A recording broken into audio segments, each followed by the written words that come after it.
33장 11절 말씀을 제가 먼저 잠깐 좀 읽어드릴게요. 나는 악인이 죽는 것을 기뻐하지 않으시고 악인이 그 길에서 돌이켜 떠나 사는 것을 기뻐하노라.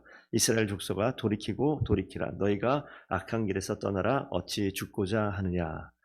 여기서 돌이키고 돌이키라. 악한 길에서 떠나 돌이키라라고 말씀하시는 예레미야 선지자의 말씀이 오늘 있습니다. 오늘 하나님께서 이 세상을 향한 마음이 어떤 마음이냐면 하나님의 마음은 죽이고자 하는 것이 아니라 살리고자 하는 마음이 하나님의 마음이에요. 그래서 그 하나님의 마음이 어디에 전해지느냐? 하나님의 복음의 말씀을 들은 자에게 하나님께서 하나님이 주신 마음을 흘려보내고 그 마음을 깨달은 자가 하나님을 나의 구원자로 선택을 하고 그 길을 걸어간단 말이죠. 오늘 디모데전서를 쓰고 있는 이 바울도 그 마음을 알고 있는 사람이고 그 마음을 하나님의 마음을 경험한 사람입니다. 그래서 오늘 하나님께서 바울을 통해서 오늘 디모데에게 보내는 편지 그리고 우리에게 주시는 말씀을 좀 하나 좀 살펴보면 그 중간에 처음에 시작을 보시면 기도와 간구와 도구와 감사를 하되 우리 간단히 좀 이야기하면 기도하는데 기도의 대상을 지금 이야기하고 있는 장면에서 2절 말씀을 잠깐 좀 보겠습니다. 임금과 높은 지위에 있는 모든 사람을 위하여 하라. 보시게 되면 1절에는 모든 사람을 위하여 기도하라라고 그랬는데 모든 사람 중에서 특히 누굴 위해 기도하느냐? 임금과 높은 지위에 있는 사람들을 위해 기도해라. 지금 우리가 이야기하는 이 지금 시대로 보시게 되면 이 정치를 하는 사람들, 이 나라를 다스리고 통치하는 사람들, 권력을 가지고 있는 사람들, 우리가 교회에서 위정자라고 이야기하는데 그 위정자들 위해서 기도하라고 이야기하는 장면이 나와요. 왜 그들을 위해서 기도하느냐? 권력 있는 사람들에게 그들에게 비굴하게 복종하라는 그런 뜻이 아니고 그들이 잘 되라고 그냥 기도하는 것도 아닙니다. 그렇게 기도하는 이유가 뒤에 보시게 되면 2절 두 번째 줄에 우리가 모든 경건과 단정함으로 고요하고 평안한 생활을 하려 함이라. 정치하는 사람들이 우리 지금 시대를 보게 되면 정부를 구성을 하게 되고 사회가 평안한 상태와 그리고 사회 안정을 도모할 수 있도록 지켜내는 일이 누가 아니면 정치라는 사람들이 해야 되는 일들입니다. 그래서 하나님께서 이 바울을 통해서 주시는 말씀 뭐냐면 이 평화롭고 질서 있는 사회를 만들어내는 것을 위해 기도하라는 거예요.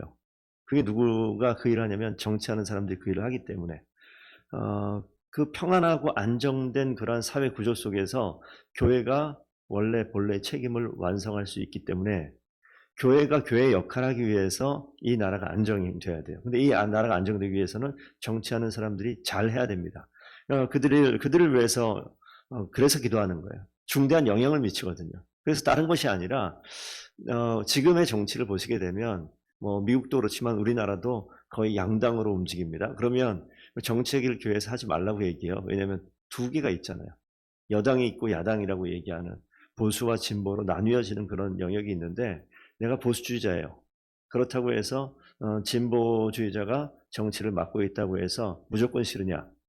내가 진보주의자, 보수주의자를 무조건 싫으냐? 이게 아니라 오늘 말씀을 보니까 누가 통치를 하고 누가 다스리는 위치에 있든 그들을 위해서 기도해라. 그들이 잘 되라고 기도하는 것이 아니라 그들이 다스리고 통치하고 있는 우리가 있는 나라가 평안하고 평탄하고 안정되기 위해서 그렇게 되어야만 교회가 온전해지고 하나님 나라가 더 평탄하게 완성이 되어지는 그런 환경이 되어지기 때문에 그들을 위해서 먼저 기도하라라고 이야기합니다. 그러니까 그 한 지금 부분만 보게 되면 성경이 그 이야기를 하느냐 전체를 보셔야 돼요. 이 부분 가지고 성경이 언급하고 있는 것을 분명히 얘기하고 있지만 왜 이 전반적인 큰 환경을 왜 먼저 이야기하느냐. 하나님의 중심은 나라가 잘 되는 이유가 뭐냐면 그 안에 있는 복음이 전해지고 교회가 완성되어지는 과정 가운데 이 큰 틀을 갖고 있기 때문에 이 큰 틀을 위해서 먼저 기도하라는 거예요. 그럼 내면에 그 나라만 평안하면 우리가 구원받느냐? 그건 아니에요. 하지만 좋은 환경이 안정되어 있는 환경이 꼭 필요하기 때문에 위정자로 기도하라. 이 큰 이야기를 먼저 하고 그 뒤로 내려오게 되면 3절 보시면요.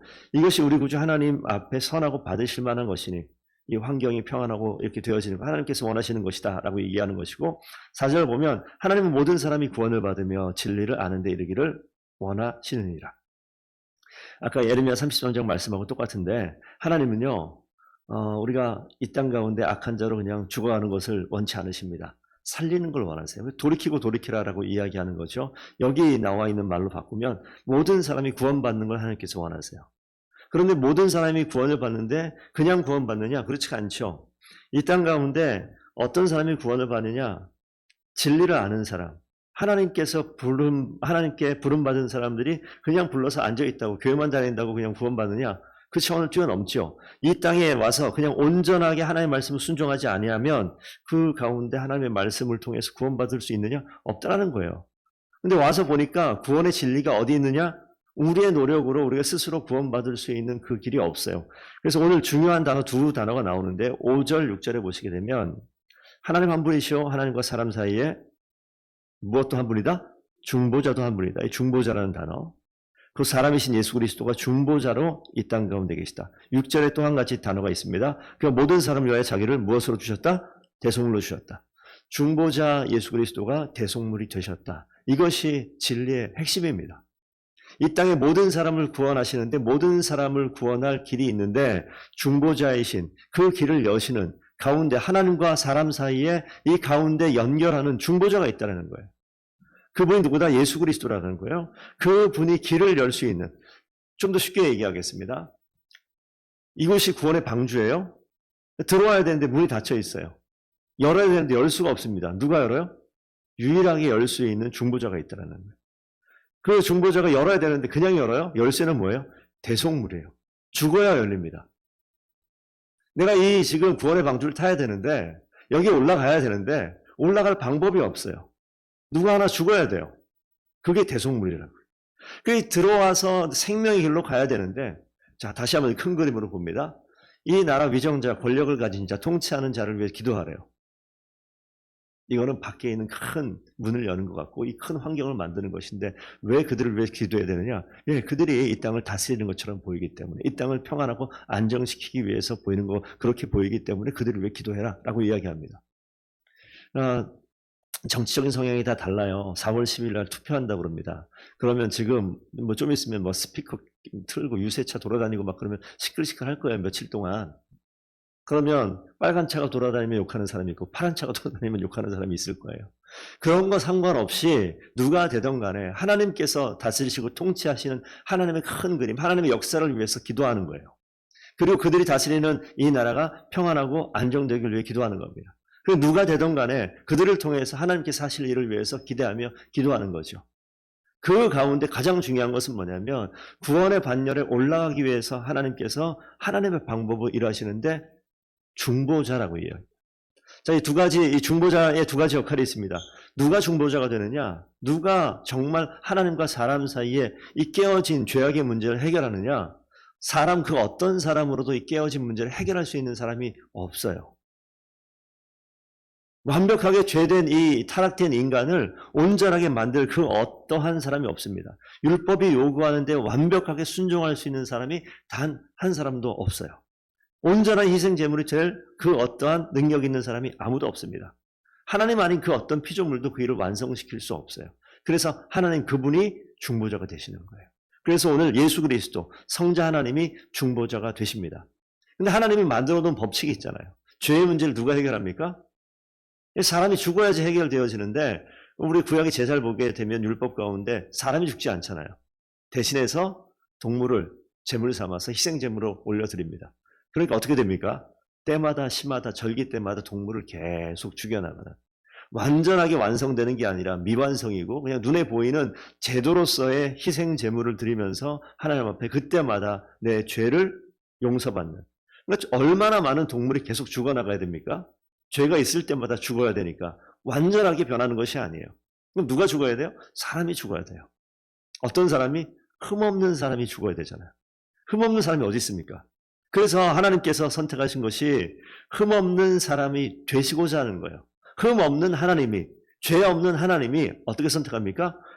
죄 있는 사람의 모습으로 선택되어서 이 땅에 오신 예수 그리스도. 그분이 진정한 죄 없으신 대속물 되시는 거예요. 희생 제물이 되시는 것이죠. 그래서 히브리서 2장 17절을 잠깐 좀 제가 보겠습니다. 2장 7절이군요. 2장 7절.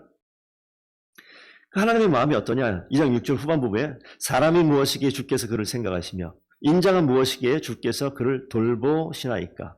그를 예수 그리스도입니다. 잠시 동안 천사보다 못하게 하시며, 이 얘기예요. 이게 무슨 소리냐면 잠시 동안 천사보다 못하게 하시며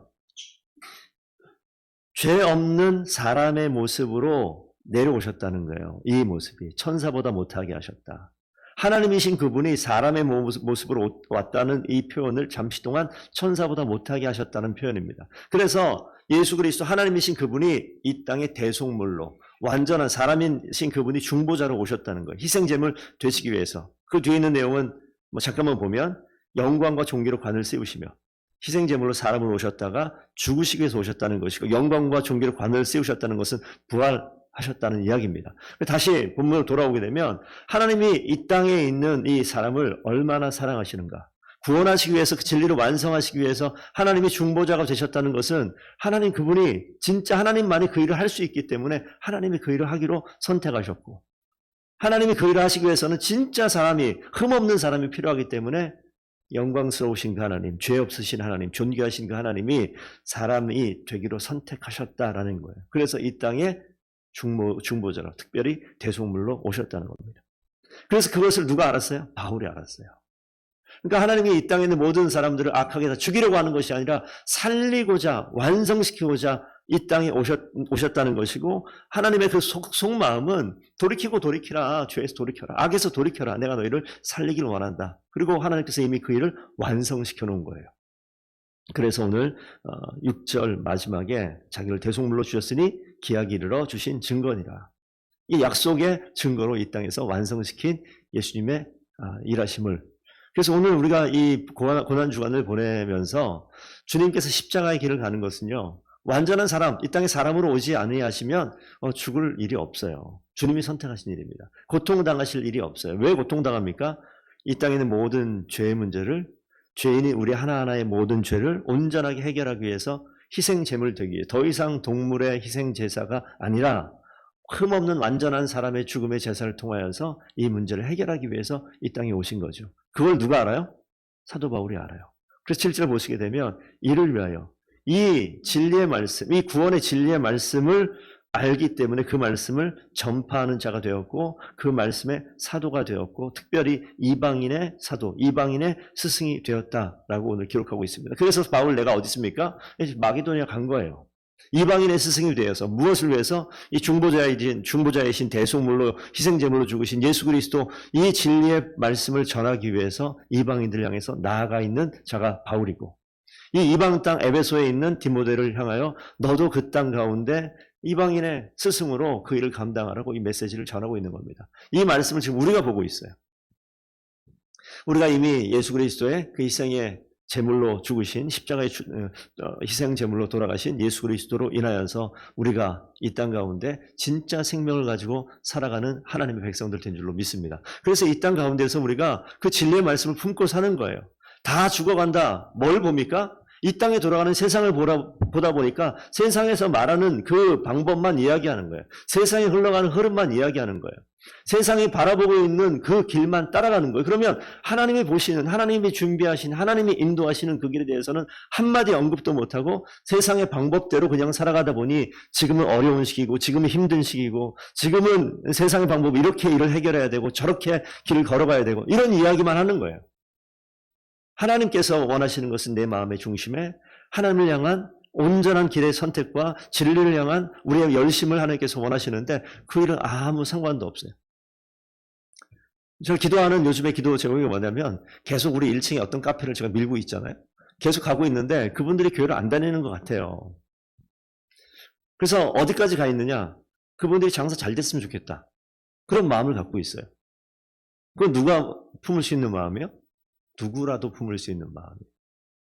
어제 1층에 가다가 제가 은행에 들려가는데 은행 가는 길에 누굴 만났냐면 1층에 또 피자집이 있어요. 피자집 사장님하고 제가 인사하고 지내는 관계가 돼서 길을 딱 보니까 서로 아는 사람이 인사했어요. 같이 인사하시더라고요. 제가 물어봤어요. 어디 가세요? 그랬더니 길 건너편에 커피집을 간대요. 요즘 커피집이 되게 많은데 제가 돌아가면서 이렇게 장사를 해주려고 자기 장사하다 보니까 다 장사가 잘 됐으면 좋겠는 거예요. 착한 아저씨죠. 그래서 돌아가면서 커피집을 장사해 주고 팔아준다고. 그렇게 다니신다라는 거예요. 그러니까 그분 착한 분이잖아요. 예. 모든 사람들이 다 장사가 잘 되길 바라는 마음. 그럼 제가 얘기하는 거 잘 들어보세요. 예수님이 없고요. 신앙이라는 거 없고 이 땅에서 우리가 태어나서 어느 정도 살다가 때가 되어 죽는다. 이렇게 보게 되면 이 땅에서 다 잘 됐으면 좋겠어요. 사업하니까 사업이 잘 되고 장사가 잘 됐으면 좋겠습니다. 이게 우리의 마음이잖아요. 그 눈으로 이 세상에서 볼 수 있는 것만 보는 거예요. 그러니까 제가 어디까지 갔느냐. 잘 되기를 바라서 뭐 얼굴도 안면도 트고 우리 성도님들 잘 가서 장사해주고 좋습니다. 내가 줄 수 있는 게 그게 전부예요. 오늘 사도 바울이 이방인의 스승이 되어 사도가 되어서 복음을 전파하는 자가 되어서 그가 무엇 때문에 그 일을 하고 있습니까? 스스로 선교사 자기 일하는 선교사 자비랑 선교사 이 단어가 안 떠. 자비랑 선교사가 되어서 자기가 돈 벌어가지고 주변에 이방 땅에 있는 사람들 그냥 먹고 사는데 도움 주려고 선교사가 된 게 아니잖아요. 가장 중요한 게 있잖아요. 오늘 말씀이 이야기하는 죽음의 길로 가는 모든 이 땅에 있는 모든 사람들이 생명의 길로 가는 길을 제시해주고 알려주고 그들을 그 길로 인도하기 위해서 부름받은 자가 저와 성도님들인 줄로 믿습니다. 그런데 우리가 그 이야기는 한마디도 안 하고 좋은 사람, 괜찮은 사람, 저분 참 착한 것 같아. 이런 이야기만 듣고 살라고 이 땅 가운데 그리스도인 되게 한 건 아니잖아요. 그래서 그런 부담감이 있는 거예요. 성도님도 그런 부담감을 가지셔야 돼요. 내가 내 주변에 정말 괜찮은 사람 봤는데 하나님을 몰라요. 예수 그리스도를 몰라요. 그분 어디로 인도해야 됩니까? 결국은 그 사람은 주님을 알게 하는 자리까지 인도하셔야 돼요. 기도하셔야 돼요. 하나님 저에게 지혜를 주시고 하나님 저에게 기회를 주시고 하나님 저에게 용기를 주셔서 내가 내 입술을 열어서 가장 좋은 것을 전해줄 수 있는 도구가 되게 하여 주시옵소서. 바울이 그런 도구가 돼 있어요. 마게도냐 땅을 유럽 땅을 향해서 바울이 그런 도구가 돼 있어요. 에베소 땅을 위해서 디모데가 이런 도구가 되어 있어요. 성도와 옥년동과 그죠? 그 노년동과 어쨌든 그 모든 땅을 위해서 하나님께서 우리를 부르셨고 거기에 도구로 사용하시기를 원하십니다. 그래서 그렇게 간구하는 거예요. 수많은 사람을 전도하면 너무 좋겠지만 아니요. 그게 아니라 하나님께서 내게 맡겨주신 그릇이 다 달라요. 하나를 담을 수 있는 그릇이 있는가 하면 10개를 담을 수 있는 그릇이 있어요. 어떤 게 더 좋은 그릇입니까? 이건 틀린 질문이에요. 다 필요한 그릇이고 다 좋은 그릇이에요. 100개를 담을 수 있는 그릇이 정말 좋은 그릇이에요? 아니요. 그런 기능을 하는 필요한 그릇이에요. 언제 써요? 어쩌다 한 번 써요. 하지만 한두 개 들어가는 그릇 언제 써요? 매일 쓰지 않아요? 집신마다 매일 쓰는 그릇 있지 않아요? 손님 올 때만 한 번씩 꺼내는 그릇 있지 않아요? 뭐가 중요해요? 다 중요하고 다 필요한 거예요. 자, 오늘 본문 말씀을 좀 맺겠습니다. 이 모든 일들을 가능하게 하기 위해서 우리가 할 수 없게 예수님께서 이 땅 오셔서 예수님께서 그분의 일을 하셨습니다. 중보자로 오셔서 내가 할 수 없는 그 길을 여셨어요. 대속물로 오셔서 내가 죽어야 되는 고통의 죄를 대신 가셔서 우리가 그 길을 걷지 않아도 될 만큼 하나님께서 완벽하게 완성하셨습니다. 그래서 그 예수 그리스도를 기뻐하며 주님께 감사하며 주님을 찬양하며 주님을 기념하고 주께 영광 돌리는 이 부활주일이 다가오고 있습니다. 이 고난주간을 우리가 지나면서 항상 주님께 감사하고 주님의 은혜를 기억하는 저와 성도님 되기를 축복드립니다.